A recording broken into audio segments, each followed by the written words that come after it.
आज की कहानी का शीर्षक है मरते हुए राजा की आखिरी इच्छा। राजमहल का दरबार अपनी भव्यता के बावजूद ढलती शाम के उदास रंगों में डूबा हुआ था।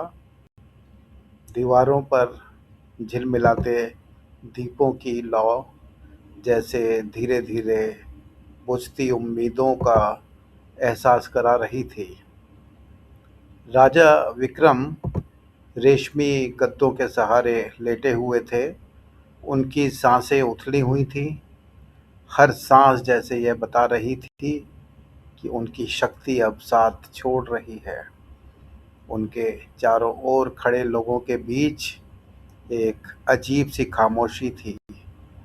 ना कुछ कहा जा रहा था, ना कुछ पूछा जा रहा था, लेकिन उस सन्नाटे में श्रद्धा भी थी और डर भी।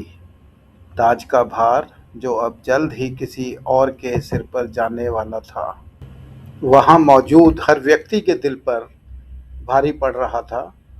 उनके सामने उनके तीनों बेटे खड़े थे, एक ही वंश के वारिस, लेकिन तीनों आपस में बिल्कुल अलग।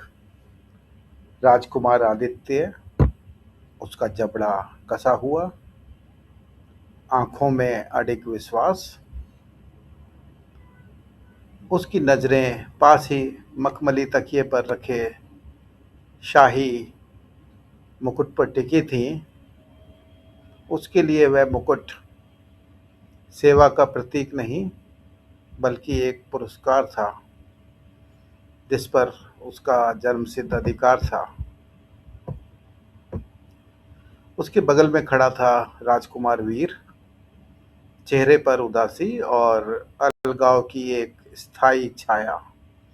उसकी आंखों में ऐसी थकान थी जो उसकी उम्र से कहीं ज़्यादा गहरी लगती थी। वह इस पूरे दृश्य को एक तरह की बेरुखी से देख रहा था। उसके लिए यह राज्य एक बोझ था और इसे चलाना एक बेकार कोशिश, क्योंकि दुनिया पहले ही अपनी दिशा तय कर चुकी थी। और फिर था तीसरा राजकुमार अर्जुन, सीधा, विनम्र, लेकिन भीतर कहीं हल्की सी बेचैनी लिए। उसका माथा हल्का सा सिकड़ा हुआ था, जैसे वह कुछ समझने की कोशिश कर रहा हो जो दूसरों की नज़रों से छूट रहा हो। उसे अपने पिता की मौजूदगी हमेशा गहराई से भरी लगती थी, और आज भी उसे महसूस हो रहा था कि इन शब्दों के पीछे कुछ और छिपा है, कोई ऐसा अर्थ जो उसके भाइयों को नज़र नहीं आ रहा। राजा विक्रम ने अपनी कमज़ोर हड्डियों से पतला सा हाथ उठाया। उनकी त्वचा कागज़ की तरह पतली हो चुकी थी। पूरा दरबार एकदम शांत हो गया। हर नज़र राजघराने से लेकर मंत्रियों और पुरोहितों तक मरते हुए राजा पर टिक गई। उनकी आवाज़ कमज़ोर ज़रूर थी, लेकिन उसमें वर्षों के शासन का अधिकार साफ झलक रहा था। मेरे बेटों, उन्होंने कहना शुरू किया। उनकी नज़र एक एक करके तीनों पर गई, जैसे उनकी आंखें उनके बाहरी रूप के पार जाकर उनके असली स्वरूप को पढ़ रही हों। मेरा समय अब समाप्त होने को है।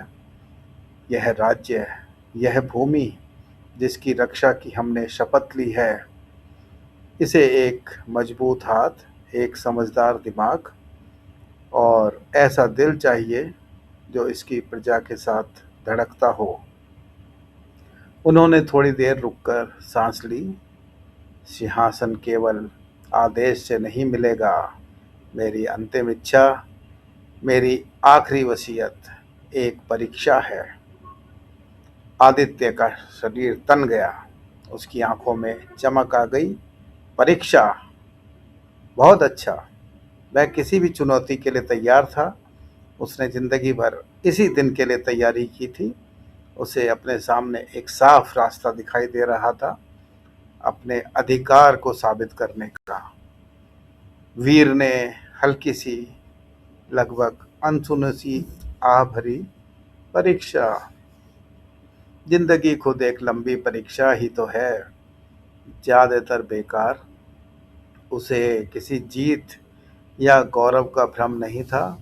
अगर कोई रास्ता चुनना ही है तो वह ऐसा रास्ता चुनेगा जिसमें सबसे कम मेहनत लगे, जहां बस खुद को सुरक्षित रखना ही काफी हो। अर्जुन के मन में एक हल्का सा डर जागा।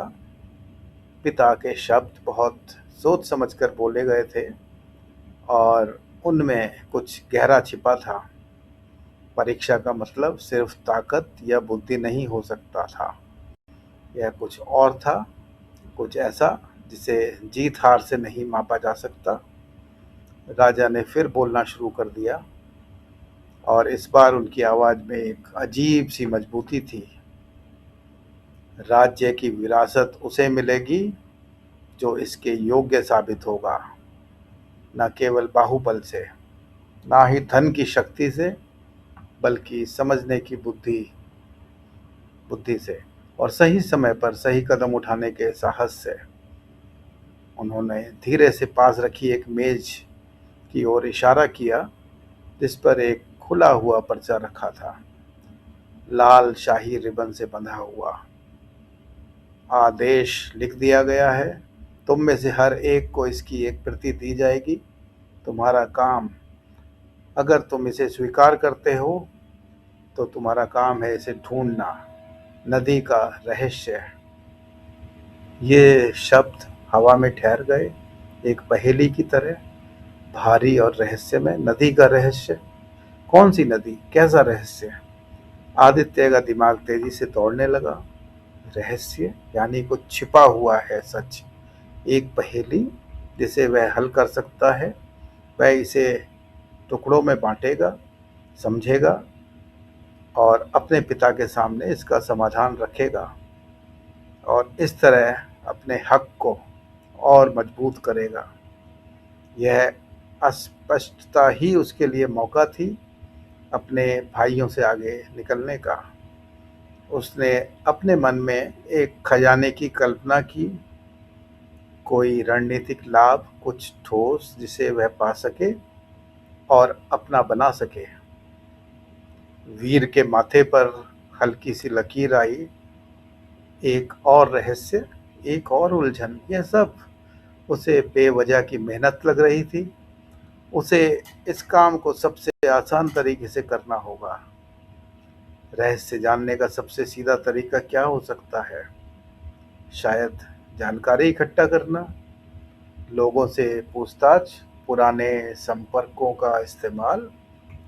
वह ऐसा रास्ता चुनेगा जिसमें कम से कम जोखिम हो और कम से कम उलझने। पर अर्जुन की बेचैनी और गहरी हो गई। नदी का रहस्य, इस वाक्य में एक अजीब सी कविता थी, एक आध्यात्मिक गूंज। यह किसी ऐसी चीज जैसा नहीं लग रहा था जिसे लूटा जाए या जबरदस्ती हासिल किया जाए।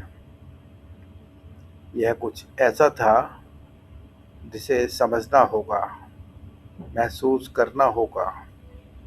वह जानता था उसके पिता केवल राजा ही नहीं, एक गहरी सोच वाले इंसान भी हैं। उनके लिए हमेशा सबसे पहले प्रजा का भला था। उसे लगा कि इस आदेश की अस्पष्टता कोई कमी नहीं है, बल्कि एक सोच समझकर बनाई गई परीक्षा है। ऐसी परीक्षा जो सिर्फ यह नहीं देखेगी कि कौन क्या ढूंढ सकता है, बल्कि यह भी कि हर इंसान असल में क्या है। राजा विक्रम ने जैसे उनके मन में उठते विचारों को महसूस कर लिया हो, हल्की सी मुस्कान दी।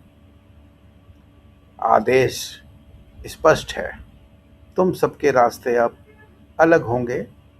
तुम्हारी समझ तुम्हें दिशा देगी, लेकिन याद रखना, इस राज्य का भविष्य उसी दिल पर टिका है जो इस रहस्य को खोजेगा। अब जाओ, तुम्हारी यात्रा तुम्हारा इंतजार कर रही है। तीनों राजकुमारों ने एक साथ सिर झुकाया, लेकिन हर एक के झुकने का अंदाज अलग था। वे धीरे धीरे दरबार से बाहर निकल गए। हर एक के हाथ में शाही आदेश की एक प्रति थी, ठंडी, भारी और अपने शब्दों के साथ उनके भीतर एक अलग राह का बीज बो चुकी थी। सबसे बड़ा पुत्र आदित्य एक पल भी रुका नहीं। वह महल के लंबे गलियारों से ऐसे गुजर रहा था जैसे कोई विजेता अपने अभियान पर निकल रहा हो। उसके कदमों में एक अडिग आत्मविश्वास था। उसके दिमाग में योजनाओं का तूफान चल रहा था। वह सबसे पहले शाही नक्शा नवीसों को बुलाएगा। राज्य की हर महत्वपूर्ण नदी का नक्शा उनके सामने होना चाहिए। वह अपने जासूसों को हर दिशा में भेजेगा। ज़रूरत पड़ी तो खबर लाने वालों को सोना देकर खरीदेगा। अपनी शाही ताकत का इस्तेमाल करते हुए वह सबसे तेज घोड़े और सबसे अनुभवी मार्गदर्शक जुटाएगा। वह कोई कसर नहीं छोड़ेगा, ना कोई पत्थर अनछुआ रहेगा, ना कोई छोटा रास्ता बिना आजमाए। उसके लिए रहस्य एक इनाम था और वह उसे हर हाल में हासिल करेगा। उसे अपने भाइयों से कोई फर्क नहीं पड़ता था। वे बस रास्ते के छोटे छोटे अवरोध थे जिन्हें वह आसानी से पार कर सकता था। उसका रास्ता सीधा था, ताकतवर था और उसमें सिर्फ एक ही लक्ष्य था, जीत। वह खुद को पहले से ही देख रहा था, वापस लौटते हुए हाथ में जीत का सबूत लिए, और पूरा राज्य उसकी जय जयकार कर रहा हो, जैसे उसकी गद्दी पर बैठना पहले से ही तय हो। दूसरी ओर वीर अपने कक्ष की शांति में चला गया। उसने धीरे से आदेश पत्र खोला और उसे ध्यान से पढ़ने लगा। उसके चेहरे पर एक हल्की सी थकान और स्वीकार्य थी। नदी का रहस्य।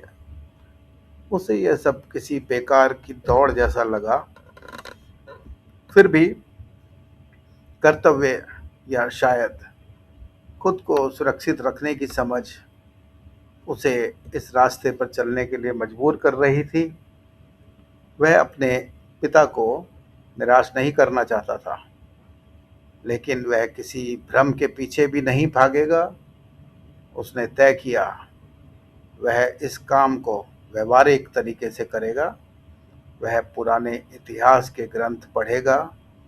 कहीं किसी रहस्यमयी नदी या भूली बिसरी कहानी का जिक्र हो सकता है। वह दरबार के विद्वानों से बात करेगा, रहस्य खोजने के लिए नहीं, बल्कि पहले से मौजूद ज्ञान को समझने के लिए। मैं ये समझना चाहता था कि आखिर रहस्य का मतलब इस राज्य के इतिहास में क्या हो सकता है। उसके लिए सबसे ज़रूरी था कम से कम मेहनत और कम से कम जोखिम। अगर इस रहस्य को पाने के लिए त्याग करना पड़े तो वह पहले से उसकी कीमत तोलेगा और शायद उसे बहुत ज़्यादा समझकर छोड़ भी दे। उसकी यात्रा सावधानी भरी होगी, कम बोलना, कम उलझना, बस देखना और समझना। वह जीतने नहीं निकलेगा, वह बस टिके रहने की कोशिश करेगा।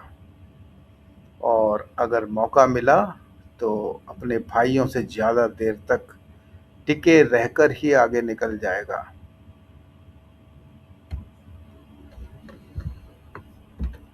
उधर अर्जुन, उसका मन शांत था, लेकिन भीतर गहरी सोच चल रही थी।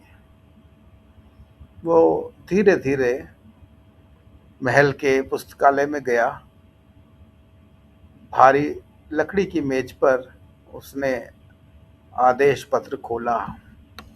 नदी का रहस्य। वह इस वाक्य को बार बार पढ़ता रहा। हर बार उसे इसमें कुछ नया महसूस होता। यह शब्द उसे किसी बहते पानी की तरह लगे।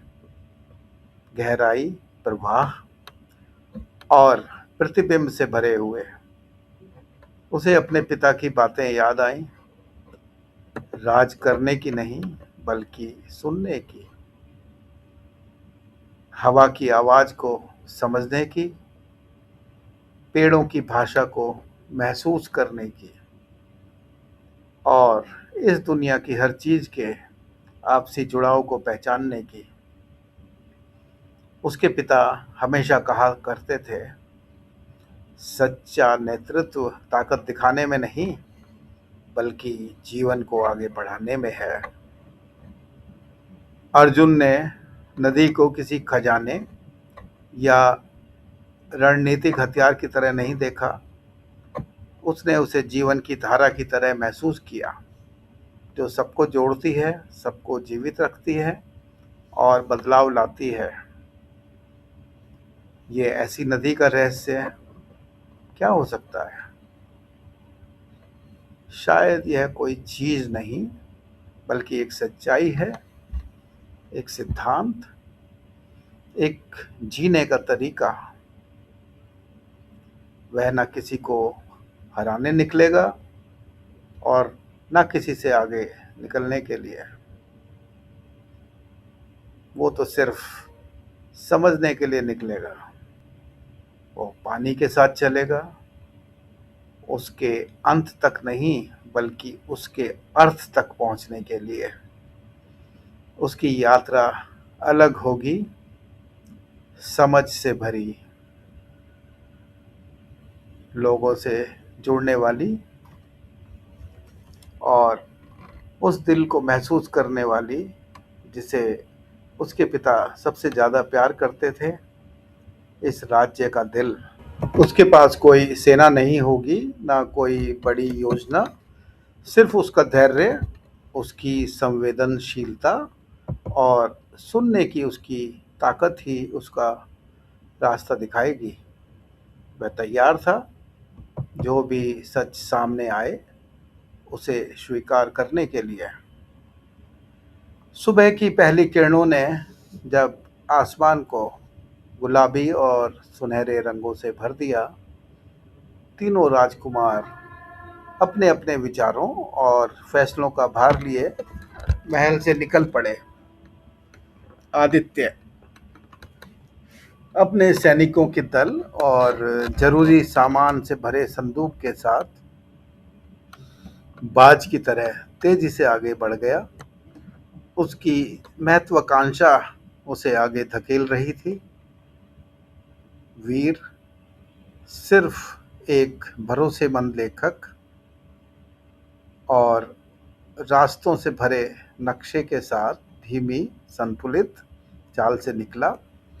उसकी शंका और तटस्थता उसे संभाल रही थी और अर्जुन सिर्फ एक छोटा सा झोला और शांत निश्चय के साथ पैदल ही निकल पड़ा। उसकी नज़र दूर क्षितिज पर नहीं, बल्कि अपने सामने के रास्ते पर थी। वह हर उस रहस्य को अपनाने के लिए तैयार था जो आगे उसका इंतजार कर रहा था। मंच तैयार था। तीनों खिलाड़ी अपने अपने रास्तों पर निकल चुके थे और नदी का रहस्य अब पूरे राज्य के दिल में धीरे धीरे गूंजने लगा था। राजा के शब्द जैसे अभी भी महल की दीवारों में गूंज रहे थे। कमरों में एक भारीपन छा गया था, जैसे कोई अनदेखा बोझ हर जगह फैल गया हो। खिड़कियों से आती धूप धूल के कणों के बीच से गुजरती हुई इस सच्चाई को और साफ कर रही थी कि उनके पिता अब ज़्यादा समय तक उनके साथ नहीं रहेंगे और उनकी आखिरी इच्छा ने एक अनिश्चित भविष्य की शुरुआत कर दी है। तीनों बेटे एक ही कमरे में खड़े थे, लेकिन हर एक अपनी अलग दुनिया में खोया हुआ था।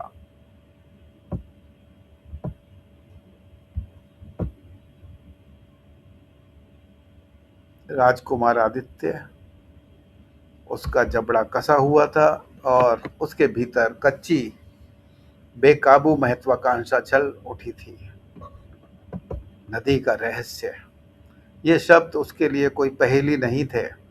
ये एक चुनौती थी, जैसे किसी ने उसके सामने दांव फेंक दिया हो। उसने इसे चरित्र की परीक्षा नहीं, बल्कि बुद्धि और इच्छा शक्ति की प्रतिस्पर्धा के रूप में देखा।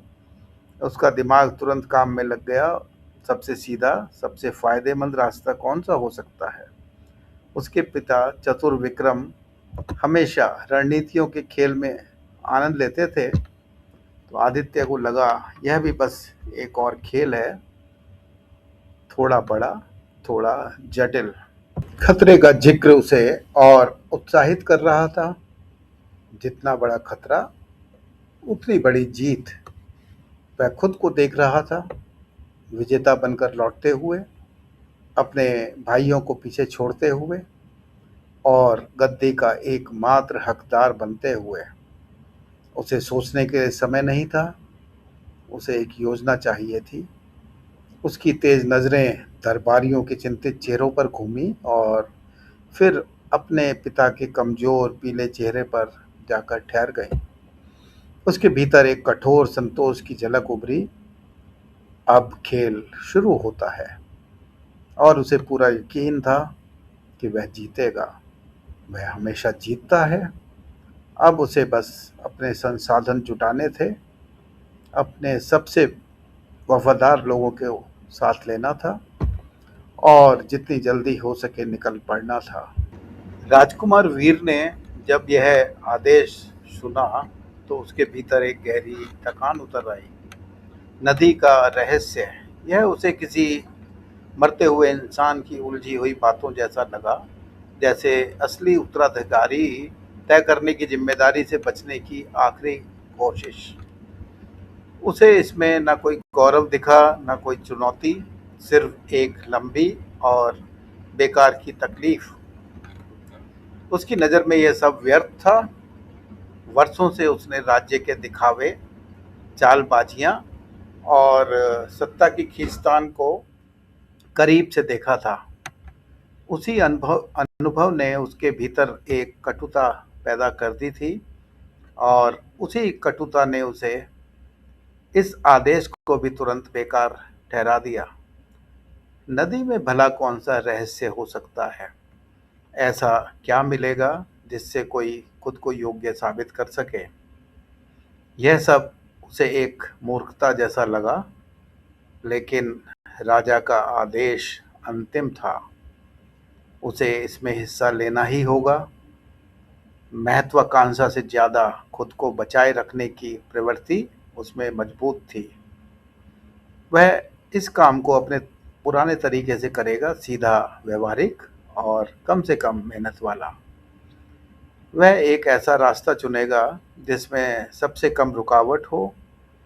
ऐसा समाधान ढूंढेगा जो आदेश की औपचारिकता तो पूरी कर दे, भले ही उसके असली मतलब तक ना पहुँचे।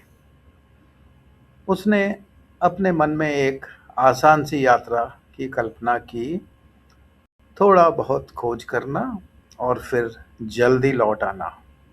अपने अकेलेपन में दरबार की राजनीति और जिम्मेदारियों से दूर।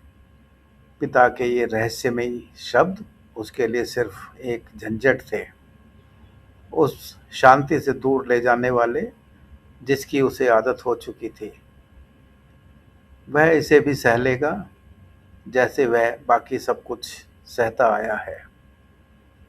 उसका कर्तव्य साफ था, कम से कम मेहनत में इस परीक्षा को पूरा करना, बिना उम्मीद लगाए।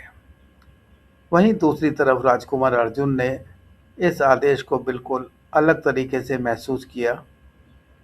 उसके ऊपर कोई भारी बोझ नहीं था, ना आदित्य जैसी महत्वाकांक्षा का दबाव, ना वीर जैसी निराशा की घुटन। लेकिन उसके भीतर एक शांत बेचैनी जरूर थी, कुछ सवाल जिनके जवाब अभी नहीं मिले थे। नदी का रहस्य। उसके पिता विक्रम एक गहरी समझ रखने वाले व्यक्ति थे। वे सिर्फ राजा नहीं थे, वे ऐसे शासक थे जो हर जटिल परिस्थिति को अपनी बुद्धि और संवेदनशीलता से सुलझाते थे। ऐसे व्यक्ति का इस तरह प्रतीकों और संकेतों में बात करना इस बात की ओर इशारा करता था कि इसके पीछे कोई गहरा उद्देश्य है। सिर्फ एक दौड़ नहीं, सिर्फ किसी मंजिल तक पहुंचने की बात नहीं।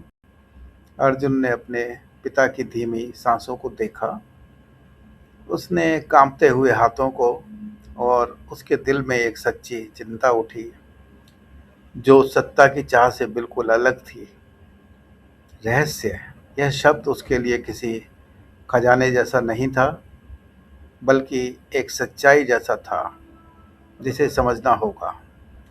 और नदियाँ बहती हैं, जीवन देती हैं, और कभी कभी डुबो भी देती हैं।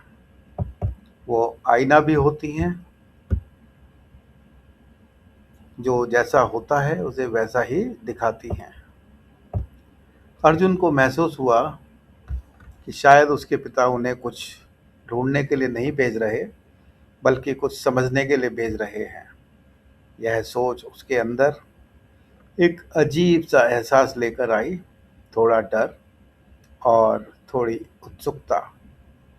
उसे यकीन था उसकी यात्रा ना जीत की होगी, ना बचने की। यह एक अंदर की यात्रा होगी, अपने ही विचारों से लड़ने की, अपने असली रूप को पहचानने की। यह परीक्षा यह नहीं बताएगी कि वह क्या हासिल कर सकता है, बल्कि यह बताएगी कि वह असल में है क्या। राजा के सेवक, जिनके चेहरों पर गंभीरता साफ झलक रही थी, अब राजकुमारों की यात्रा की तैयारी करने लगे। दरबार के माहौल में एक बदलाव आ चुका था। अभी कुछ देर पहले जो सन्नाटा था, अब वह टूट चुका था। हर राजकुमार के भीतर अपने अपने इरादों की लहरें उठने लगी थीं। आदित्य ने एक छोटे से इशारे के साथ आदेश दिया और तेज कदमों से बाहर निकल गया। उसका दिमाग पहले ही आगे बढ़ चुका था। रास्ते, सहयोगी और रणनीतियां सब उसकी सोच में दौड़ रहे थे। वह राज्य की विशालता को देख रहा था, उसके संसाधनों को, और उन कहानियों को जो जल्द ही उसकी जीत का गुणगान करेंगी। उसे अब रुकना नहीं था, अभी इसी वक्त आगे बढ़ना था। वह खुद को एक बड़ी सेना के आगे चलते हुए देख रहा था। उसके झंडे लहरा रहे थे और उसकी महत्वाकांक्षा उसे हवा की तरह आगे बढ़ा रही थी। दरबार में फुसफुसाहटें होने लगीं। कुछ लोग प्रभावित थे, कुछ चिंतित। लेकिन आदित्य को इससे कोई फर्क नहीं पड़ा।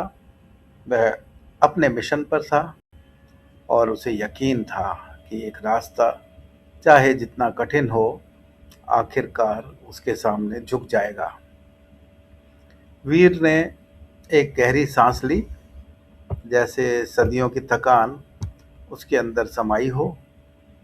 उसने आदेश पत्र को हाथ में लिया और उसे ध्यान से देखने लगा। उसकी उंगली उस सुंदर लिखावट पर धीरे धीरे चल रही थी। नदी का रहस्य।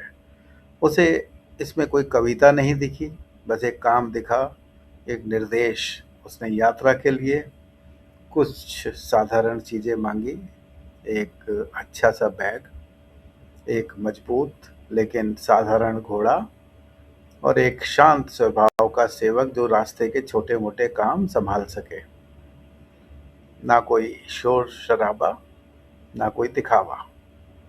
वह सुबह सुबह निकलना चाहता था, जब दुनिया अभी पूरी तरह जागी ना हो, जब हर चीज थोड़ी धुंधली हो। उसे यही समय पसंद था। वह चाहता था कि उसकी यात्रा में कम से कम लोगों से सामना हो। वह इस पूरे राज्य से ऐसे गुजरना चाहता था जैसे कोई परछाई, बिना कोई निशान छोड़े।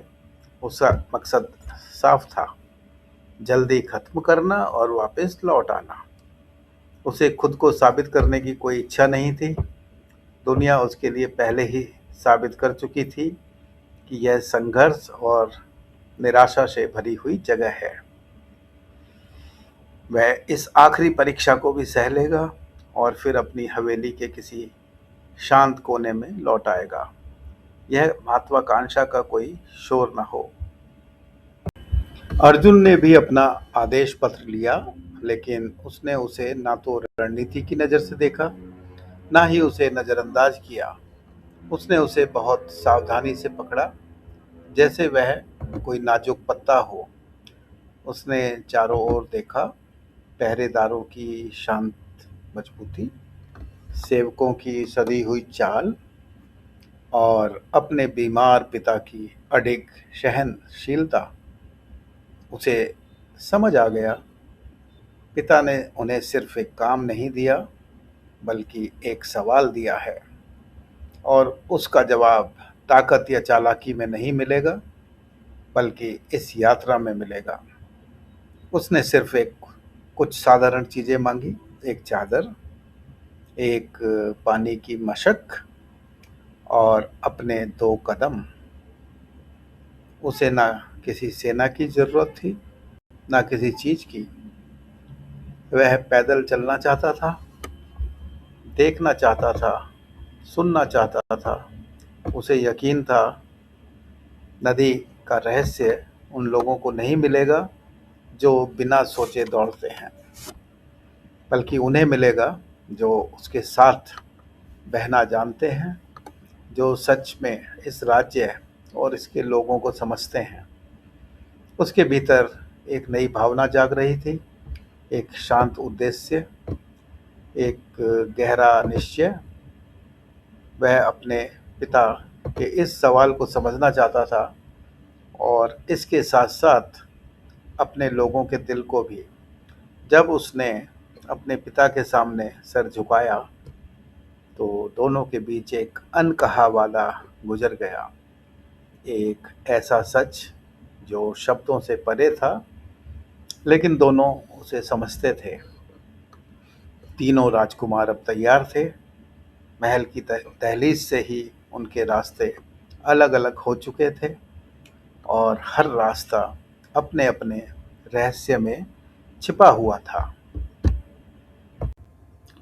कहानी का अगला भाग कल आएगा। कृपया इंतजार करें। धन्यवाद।